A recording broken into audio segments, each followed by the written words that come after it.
اللي الاخريه كاس العالم كانت في لا فينال، اللي في ميليو تاع عندهم بالون دور مودريتش، اللي عندهم بروزوفيتش اللي غيلعب في الانتر ميلان تيتولير، عندهم كوفاسيتش، عندهم لوفرين، بريزيتش.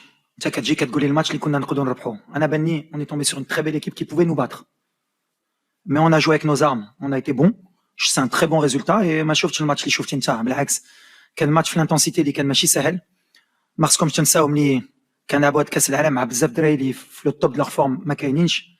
حكيم زياش شحال ما لعبش، بوفال شحال ما لعبش، املاح شهر ونص كيتريني بوحدو مع لا ريزيرف. دونك انت مغربي بعدا ولا ها ولا مغربي خصك تفرح شنو داروا اليوم الدراري تقاتلوا. يا دي ماتش غير خليني نكمل. يا دي ماتش qui sont difficiles, c'est le très haut niveau, c'est la coupe du on peut les gagner, on peut les perdre sur des détails. Bien sûr كنا نقدروا نربحوا بحال كنا نقدروا نخسروا. Donc c'est un bon résultat. هادشي اللي كنا باغيين. On a été très bien organisé et on a couru beaucoup, mais à l'arrivée c'est un bon résultat. أهلا بالجميع. التلفزيون الكرواتي. أميرن. أهلا سيد وليد. قبل المباراة البارحة أنت قلت لنا أن كرواتيا هي الأرجح للفوز، وبعد مباراة اليوم هل تعتقد أن النقطة التي حصلتم عليها هي مهمة أو أهم بالنسبة لفريقك بالمقارنة بالفريق الكرواتي؟ وهل هذا بمثابة دفعة وثقة بالنفس للمباراة القادمة؟ نعم بطبيعة الحال، وبالطبع كما قلت لزميلك علينا أن نحترم كرواتيا. كرواتيا هي فريق كبير، وليس علينا أن ننسى أنه كانوا هم الوصيف في كأس العالم الأخير، وبالتالي أيضا ربما هم من أفضل الفرق المشاركة في هذا العام.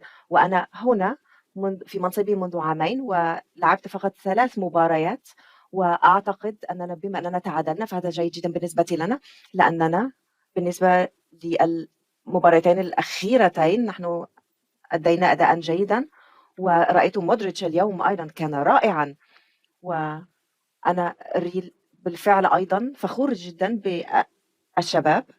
نحن حصلنا على نقطة واحدة وسننتظر ما سيحدث في مباراة بلجيكا، وإن شاء الله سنرى أننا سنتأهل في الجولة القادمة هنا بالمنتصف. المباراة لاحظت بأن اللعب الفردي يغلب على اللعب الجماعي، وحتى تير ما دارش كادغي بالنسبة للمنتخب ديالنا على المرمى ديال كرواتيا. واش كان خوف ولا انت كانت الخطة ديالك هي كرواتيا تاخذ الكرة وانت دير لي كونتر اتاك؟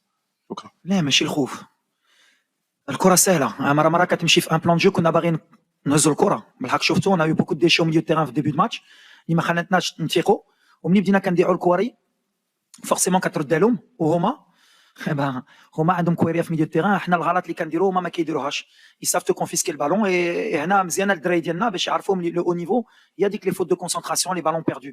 جو بونس كو اليوم ولا كنا عندنا بلوس دو ميتريس تكنيك موان ديشي. وفي نفس الوقت أيضا بالتكتيك الذي كنا نلعب به كان من الممكن أن نلعب بطريقة أفضل. ميديان استنيناهم، كنا كنستناو الغلط ديالهم في ميليو تيران باش نقطعوا باش نديروا لي كونتر اتاك. بالحق في الاخر دابا عاد حنا اللي مزيانه في دابا في هذا الوقت لي ستاتيستيك اللي كتشوف كرواتيا على 65% de possession, on doit avoir 35, mais في الاخر on a tiré 7 fois au but de cadrer, ils ont tiré 7 fois au but de cadrer. donc la possession كنعاودها حتى في la première conférence. ديك la possession حتى حنا خصنا نساوها مره. الكره اليوم ماشي la possession. واش اليوم علاش عندهم 65 عندهم 3 بوان؟ لا. السعوديه واش كان عندها la possession مع الارجنتين هي عندها 3 بوان. حتى حنا كجمهور مغربي وكخصنا tactiquement il faut qu'on progresse dans la vue d'un match. C'est pas parce qu'ils avaient le ballon que c'était plus difficile pour nous. On a accepté de pas avoir le ballon. On aurait préféré qu'on soit plus dangereux. Mais voilà, on a une belle équipe en face de nous et qui nous a posé des problèmes. On a été fort mentalement. الشرق بلومبرج. سؤال لحضرتك، بشكل عام الكرة المغربية دائما تضم أفضل العناصر وأفضل اللاعبين، لكن على مستوى الإنجازات ليست على نفس مستوى كفاءة ومهارة هذه العناصر. فهل تعتقد أن في هذه النسخة المنتخب المغربي قادر على تحقيق ما لم يحققه في النسخ الماضية سواء في كأس العالم أو على مدار مختلف البطولات؟ اسمح لي عندي غير الدارجة هنا. No, please repeat once It's again. okay, better because after I there.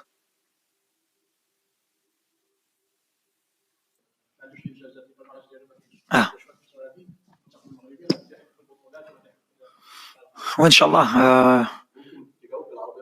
واخا فرنساويه ويترجم. سي moi je viens d'arriver forcément. لدينا بالطبع أيضا الكثير من الخبرات بالنسبة للاتحاد المغربي لكرة القدم. نحن نحاول أن نبدأ بداية جيدة، ولكن بالنسبة للأهداف المتوسطة وبعيدة المدى بعد أن كسبنا كأس الأمم الأفريقية بالطبع نريد أن نحرز تقدما أيضا في كأس العالم، سيكون هذا رائعا.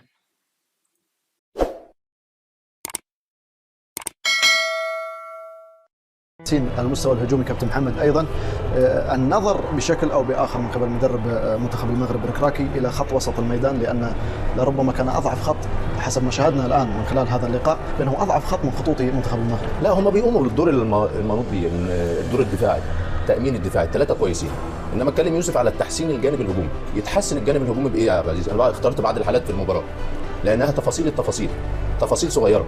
الشوط الثاني مختلف نوعا ما، يرجع بلوك لورا وبيبحث عن التحولات السريعه، نزل زي عبد الصمد الزلزولي. عشان كده في بدايه الشوط الثاني بوفال ضم العمق نوعا ما. تمركز النصيري ما عجبنيش النهارده. لو الحالات جاهزه ممكن نبدا بيها بالحالات، خاصه اول التحولات بحث عن التحولات الموجوده على طول. الثلاث لاعبين الموجودين يروحوا ياخدوا ما بين الخطوط، تمركزهم كويس. هنا تحرك النصيري تحرك وحش قوي، هو خرج لبره، المفروض يقف بين السنتر باكين عشان تتعمل له التمرير. فالنهارده دي الحاجات اللي موجوده، لازم التفاصيل. التحول السريع نزل عبد الصمد الزلزولي، عشان كده الزلزولي عاوز يعمل كل حاجه في كره القدم، عاوز يقول انا موجود، انا عبد الصمد هنا، عاوز اثبت نفسي. بسبب صغر سنه برايك يريد اثبات الذات، عشان كده قراراته كلها خطا. نعم. راح ب 10 كرات اتقطع ل 10، راح بواحد ضد واحد مفيش مره عدى فيه، لانه عاوز يقول انا موجود وعاوز اعمل كل حاجه في الكوره. الكوره مش كده، يلعب السهل. فكرته حلوه يا وليد، انه بحث عن التامين في الجانب الدفاعي وبحث عن التحولات السريعه نوعا ما، انما لازم يتحسن من الناحيه الهجوميه. دفاعيا مميز، عنده حارس مرمى مميز جدا، عنده 4 خط دفاع مميزين في الكرات العرضيه، التغطيه، وسط ملعب مرابط النهارده قدم مباراه كبيره. فاعتقد ان الجانب الدفاعي ما فيش خوف عليه، انما الجانب الهجومي محتاج يتحسن كتير وخاصه من جانب وسط الملعب وايضا المهاجم. هتلعب بحمد الله لازم البلوك يبقى عالي، لان هو مش سريع وعاوز كرات عرضيه شمال ويمين، وده في نهايه المباراه ما كانش موجود. صحيح. فمش عاوزين نحكم عليه بدري. نعم. فهو هيحتاجه في المباريات القادمه. انما اعتقد الشوط الثاني كان من الناحيه الدفاعيه شوط ممتاز بالنسبه لي، الاخطاء قليله، انما الجانب الهجومي محتاج يتحسن، لان القدرات او ابرز نقاط قوه المنتخب المغربي في الناحيه الهجوميه. دفاعيا مميزين، ما ننساش انه كان بيلاعب وصيف بطل العالم، فاعتقد ان النتيجه مرضيه بالنسبه للفريق المغرب. والمباراه الاولى دايما بيبقى ليها حساسيات وبيبقى ليها ظروف معينه وحسابات معينه للمدرب، فاعتقد ان المباراه دي هتديهم دفعه كبيره في المباريات القادمه ان شاء الله باذن الله تعالى. كيف شاهدت هذا اللقاء الان خلال 90 دقيقه كامله او ربما اكثر؟ كيف كان مردود المنتخب المغربي امام وصيف العالم؟ كيف كان مردود احد ابرز لاعبي العالم برفقه كرواتيا في خط وسط الميدان لوطو ايضا؟ هذا هو الأهم. صحيح، اظن من حيث النتيجه ربما التعادل نقطه ممتازه، يعني جيده بالنسبه لمنتخب المغرب في اول مباراته، في مباراه يلعب مع الوصيف. اعتقد ان قدم مباراه كبيره على المستوى التكتيكي، دفاعيا كان جيد، على مستوى التركيز كانوا كل اللاعبين مركزين بشكل جيد من الدقيقه الاولى الى اخر المباراه، لم يستقبل اهداف.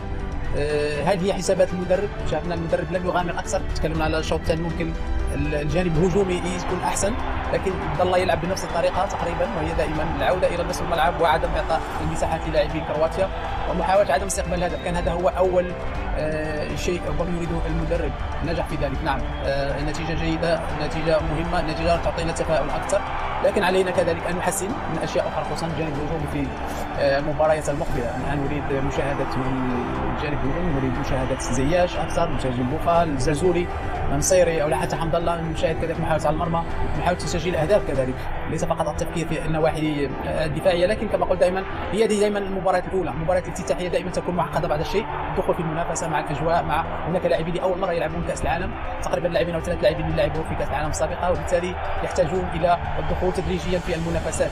زياده كما قلت، هل هي تدبير مباريات، تدبير نقاط من المدرب، يلعب مع اقوى فريقين او اقوى منتخبين في المجموعه، المنتخب الكرواتي والمنتخب البلجيكي، ثم المنتخب الكندي اللي نسبيا اقل من هذين المنتخبين، لا ادري. لكن كما قلت هناك اشياء ايجابيه كثيره، لكن هناك بعض الاشياء لازم نحسنها اكثر، خصوصا من الجوانب الهجوميه في المباريات المقبله ان شاء الله. لكن هي تبقى نقطه مهمه ونقطه تعادل في اول مباراه. المجموعه جيده بالنسبه للمغرب، اللي خلينا متفائلين اكثر في المباريات المقبله.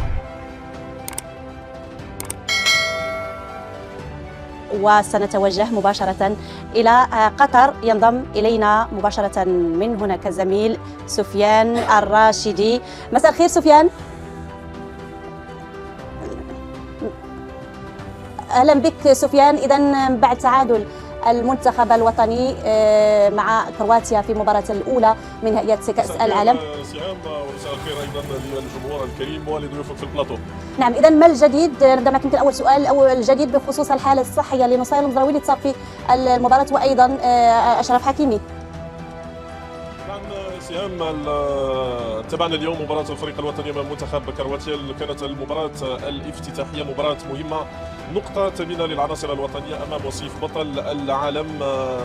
تساؤل بعد نهاية المباراة، تابعنا صور خروج نصير المزراوي وعجزه عن إكمال المباراة، وبعدها أيضا تابعنا معاناة أشرف حكيمي من إصابة لم تتحدد نوعيتها. نتواجد الآن من أمام مقر إقامة الفريق الوطني في وسط العاصمة القطرية الدوحة في محاولة منا للتقرب من جديد الحالة الصحية للاعبين. ما توصلنا إليه سهام وأن نصير المزراوي سيخضع لفحص بالرنين المغناطيسي ربما في مستشفى سبيطار يوم غد لكي تتحدد نوعية الإصابة ومدى إمكانية مواصلته أو حضوره في المباراة المقبلة أمام المنتخب البلجيكي. يعني الحصة يوم غد، الحصة التي ستكون مفتوحة أمام وسائل الإعلام، ستحدد بشكل نهائي نوعية الإصابة ومدى إمكانية خوض نصير للمباراة المقبلة أمام المنتخب البلجيكي. فيما يخص حالة أشرف حكيمي، فهو يعاني من تقلص عضلي، كونتراكتور مسكولار. هو الآخر يخضع لفحوصات دقيقة، سيتم تحديد إمكانية عودته لإجراء التدريب يوم غد من طرف الطاقم الطبي للفريق الوطني. التخوف مبرر من طرف الجمهور المغربي. نعرف قيمة اللاعبين نصير المزراوي وأشرف حكيمي معا، قدموا مباراة كبيرة اليوم أمام كرواتيا. نعلم جيدا أنه ليست هناك خيارات أخرى. لو استثنينا نصير المزراوي وأشرف حكيمي بالإضافة ليحيى عطية الله، وليد ليس لديه ربما عناصر بإمكانها وأن تلعب في مركز الظهير سواء الأيمن أو الأيسر. هذا الذي يدفع الجمهور المغربي للتساؤل عن جديد الحالة الصحية للاعبين، أي أنه يوم غد سنعرف بالتفصيل بالتدقيق الحالة الصحية للاعبين ومدى إمكانية أجدد خوضهما معا للمباراة المقبلة أمام المنتخب البلجيكي. ما تكونش يعني شي حاجه صعيبه بالنسبه للاعبين. بخصوص سليم املاح، هل من جديد ايضا بخصوص الوضعيه ديالو، الحاله الصحيه؟ كان مصاب قبل المباراه، تابعنا شارك يعني في مباراه اليوم. شنو الجديد بخصوص سليم املاح؟ سليم أملاح سهام أكمل المباراة، أدى أداء محترم. نعرف قيمة الرجل في خط وسط الفريق الوطني. ربما سي محمد فخير وضيوفك في البلاطو كيعرفوا بقيمة هذه النوعية من اللاعبين وقيمة الغياب لفترة طويلة. نعرف جيدا المشكل الذي كان يعاني منه سليم أملاح مع فريق ستاندرد دو لييج بخصوص تمديد عقده، وبالتالي غاب عن المنافسة لفترة طويلة. جاءت الإصابة لتزيد الأمور تعقيدا، لكن وليد أصر على إقحامه في هذه المباراة. لم يكن في قمة جاهزيته البدنية، لكن لعب دورا مهما جدا في خط وسط الفريق الوطني. اليوم سليم أملاح جاهز. سليم أملاح لم يعاني من أي ربما تعقيدات بعد نهاية هذه المباراة أمام المنتخب الكرواتي. سليم جاهز للمباريات المقبلة على أمل أن يستعيد وأن تستعيد كل العناصر كامل جاهزيتها وعافيتها لتقديم مباراة أفضل بكثير أمام المنتخب البلجيكي لكي نقطع شوط مهم للتأهل إلى الدور المقبل من نهاية كأس العالم فيفا قطر 2022 ساعة.